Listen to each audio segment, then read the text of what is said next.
Local Democrats are slamming Governor Ron DeSantis over his position on abortion and the fact that he suspended a state attorney for his stance on a new state abortion law. News4Jax reporter Jim Pickett spoke with some of those Democratic elected leaders. We also hear more from the governor about his reasons for the suspension.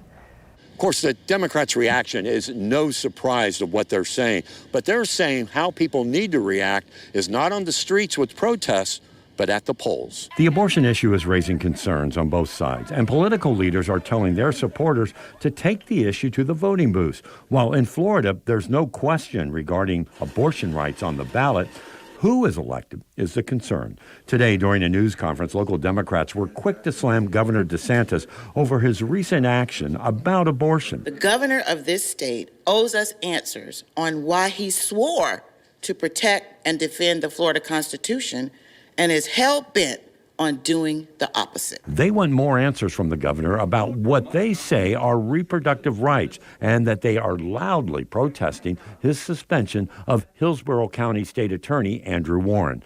The governor suspended him yesterday after Warren said he wouldn't enforce the state's new 15-week abortion law. Today, the governor had more to say about that. We had evidence that you had a fellow over in Tampa that had basically said there's certain things he's just not going to enforce. There's going to be certain policies they're going to do where people are presumptively let off the hook, even though the law requires.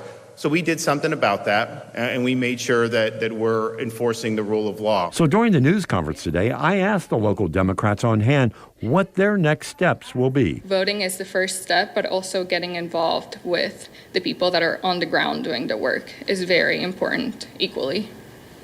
Well, and the other part of that is not everybody rises to the same level of activity, right? And certainly the expectation, the reason we're here is to encourage people to protest with their vote. And that step is one that people on both sides of the issue can take, not only in the primary, but in November during the midterm elections. Jim Pickett, Channel 4, the local station.